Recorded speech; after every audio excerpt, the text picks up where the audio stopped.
Okay, so I must get this thought process out because this will give you a clue on all of the great storytellers out there.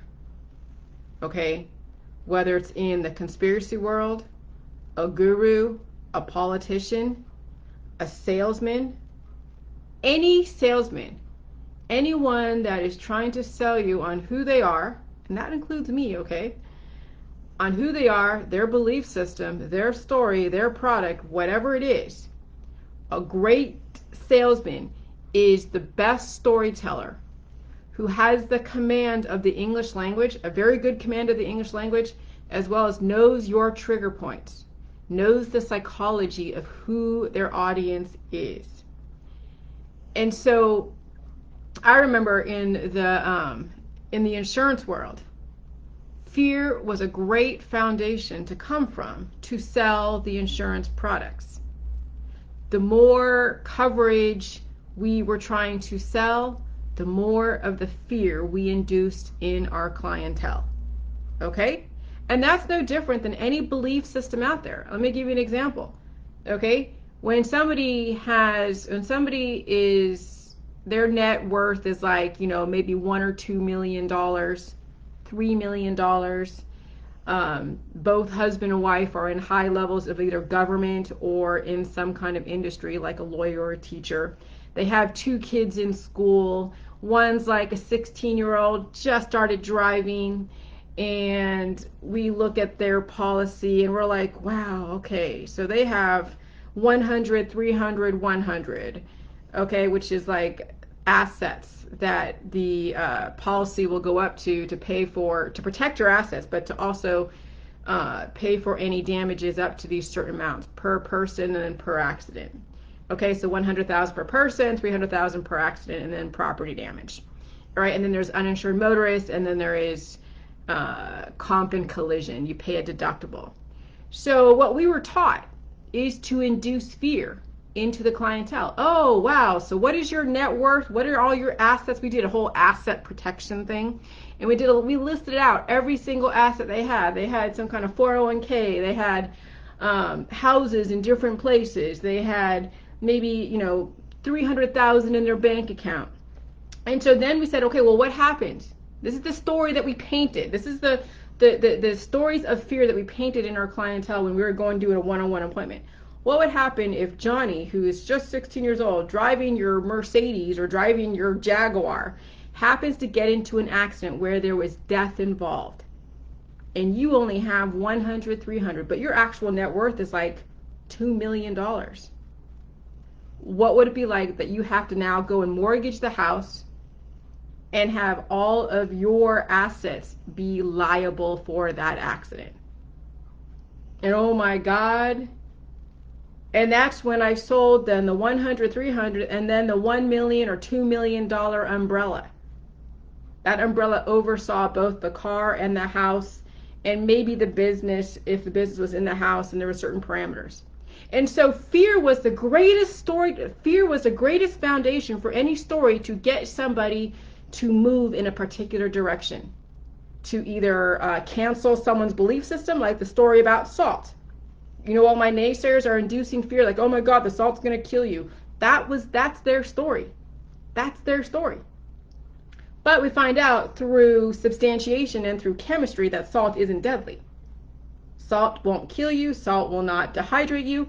Salt will not cause high blood pressure. It's actually dehydration is based upon not drinking enough water. But the salt will actually bring up the antidiuretic hormone, and the salt which won't dehydrate you, and then high blood pressure is from not drinking enough water.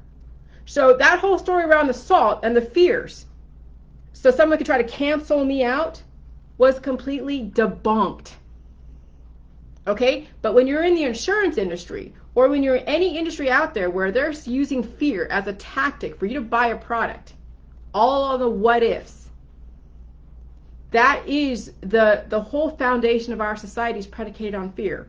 But it takes a masterful storyteller to be able to relay a story such as that and get someone to write you a check for the insurance policy, hey, to buy my book, but my book isn't very interesting. It's full of facts. There really isn't a huge story. Yeah, indefinite life, but what does that mean? What does that look like? Why would someone want to be living indefinitely? When you look at the world around you and everyone's all effed up and messed up, and you're like, why would I want to be in this world? Well, it takes 1, 2, 10, 50 exponential people who are balanced enough to create a great, amazing world. What is it going to look like? I have no idea, because we never experienced a very well-balanced world. So we're actually entering into an unknown territory. Unknown territory is very scary for a lot of people.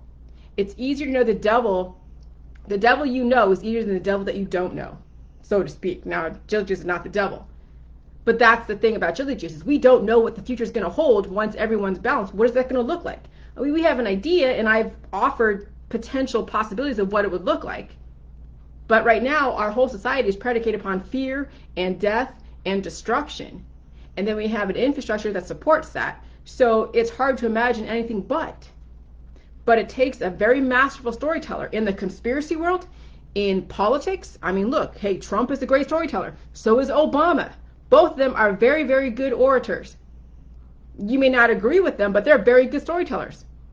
So are the gurus all over Facebook and YouTube. Wonderful storytellers. Some can even say that I'm a good storyteller, that I'm, capitalizing or manipulating those that are really, really desperate. And I'm like, dude, who wants to feel pain when 99.99% of the population is trying to run away from pain? And I'm saying, hey, here, run towards pain. You think that I'm really manipulating anybody? No, I'm just showing you, hey, pain is evolution. You either want to evolve or you want to devolve. You only have two choices, two absolutes, life or death. And here are the laws, life, and here are the laws of death. You choose. You figure it out. If you like the way your life is going and you don't mind dying, then hey, don't look at my stuff. Hey, go do whatever you do. Go get your drugs and your alcohol and your sex and whatever. And I'm not going to get in the way of anything that you want to do as far as your addictions. But if you truly want to understand what life is, and life is facing demons, life is pain. It's not a pretty story. It's not a fun story. Pooping out your ass, pooping out all the crappy microbiome that you have in your body because of so many years of predispositions and PTSD, it's not a pretty story. And then you have the media that takes, what the whole point of the jelly juice is, and they create even a worse story and try to make it even more, demonic than what it was, the perception of what it was before. Okay? But now we're looking at pain as evolution. And that's a very different story, and it's a perception, but it is based upon facts that are substantiated. When you inhibit prostaglandins, you are inhibiting the healing process. Prostaglandins are necessary. You need prostaglandins to heal your body at the cellular level. And then when you're taking prostaglandin inhibitors, that shortens your telomeres. That shortens your lifespan. It'll give you relief. You won't feel the pain, but pain is evolution. Eventually, hey, if you keep bringing up the prostaglandins and you finally heal and seal, and then you don't have to regenerate anymore and you've adapted, you're not going to feel pain. Eventually, you'll earn a pain-free lifestyle. But the stories in the allopathic holistic industry, which are very, very good and fun and interesting, has then people take all of their pills and their powders and supplements and detoxes and prescription drugs and cannabis. And the story around cannabis is so magnetic. And then they look at Rick Simpson and they don't make the connection that Rick Simpson is dying. Why is he dying? Because the way in which he deals with his evolution. The amount of cannabis oil he's applied to his body has caused even more degradation. But the story is so wonderful that people ignore the actual laws of life and death. Okay? And so while the insurance industry is so good at painting a very scary picture that if you don't have $2 million umbrella and all this coverage that you might, lose everything because of a child, whatever, there's always that gamble. But then you look at, I have the minimum, 25, whatever. I mean, I don't have I have insurance. I have the state minimum, which is actually higher than California minimum. California minimum of insurance is like $15,000, 30, and then 25 or 30. So it's not a lot of, the minimum coverage here is like 25, 50, but people here don't make a lot of money, so it's not necessary unless you have a lot of assets to protect.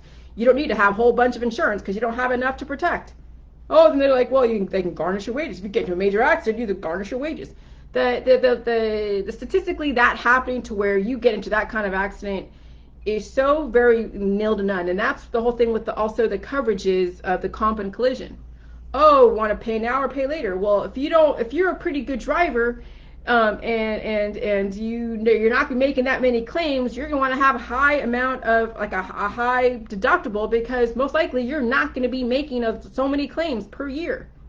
If you have a low deductible, you're paying for that low deductible up front, so you're actually throwing money away. And so high deductibles is like with Farmers Insurance, high deductibles and high coverages is what they promote. And then other companies like State Farm and other companies are like, low deductibles, high coverages. You're paying top dollar for really not for protection that you really don't need. But hey, it's always the what ifs. The stories around the what ifs is what sells people into paying more than what they should. But like anything, it's a gamble. Then that's when the actuarial tables look at your liability, and they look at your past and your background, your lifestyle and all of that, and they take that all into account, your tickets and your accidents and all of that. And that's what determines your premiums. Okay? But I'm just going to tell you this. When you go to college, you're learning a total different story. You're learning a major story that can be so marketable to some companies because they make so much money on snowing people into these stories of fear, of which then gets people to then do all of their different supplements and their procedures and their operations and all of this stuff. And then guess what the outcome is? They have compartmentalized and commodified your body parts. And you've been giving your money and your minerals away to people out there that will give you no return on your investment. Absolutely none.